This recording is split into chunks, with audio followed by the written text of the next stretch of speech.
Sharing Christ like you do, you're a walking prophecy. Yeah.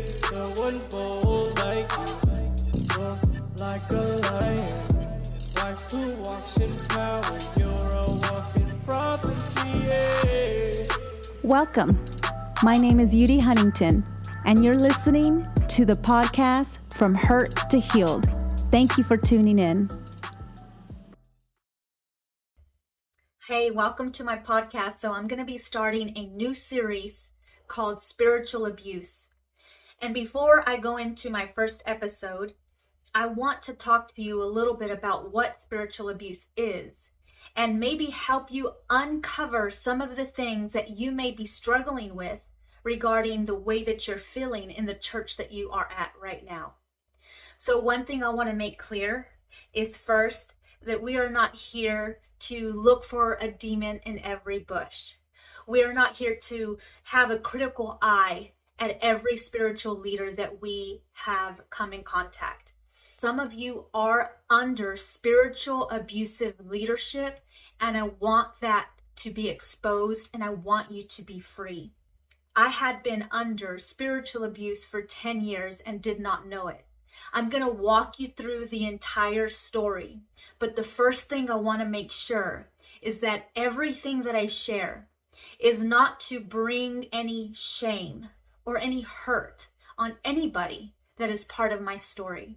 I am sharing my experience, and I want to make sure that there's healing for those that are listening. Now, you may not be going through any spiritual abusive situations, but I want you to listen. I want you to hear what I have gone through, because you might come across people who are going through this and they don't even know. And I want you to help them get them free. Now, I'm going to go down some of the lists of things that is known as spiritual abuse. Spiritual abuse is any attempt, whether it's in a church or a group of people or a family member, it's any attempt to exert power over you through your faith, through your belief system, or through using biblical principles or scriptures. Spiritual abuse is not limited to only one denomination. It's all across the board.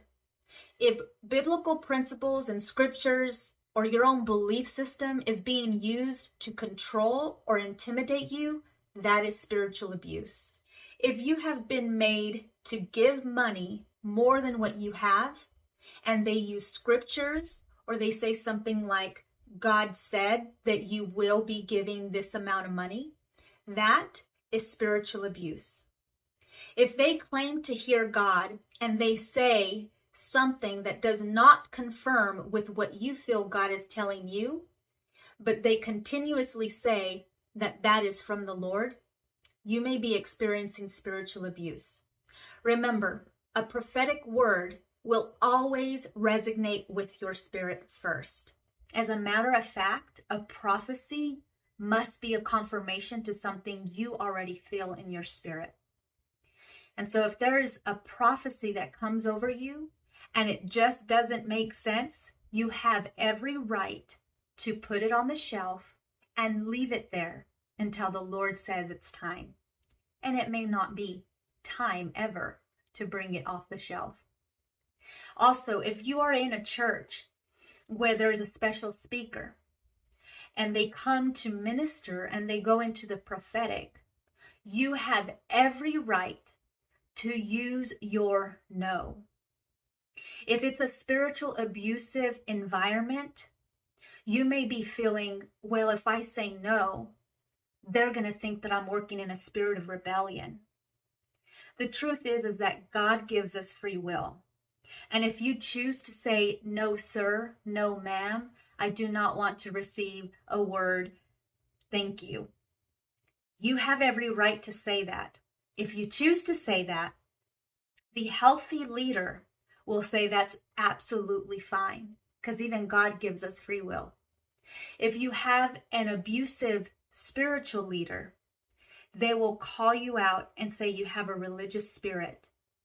If you feel like you are experiencing spiritual abuse, I want you to reach out to a mentor, someone outside of that denomination, I want you to explain to them what has been happening and let them help you and guide you.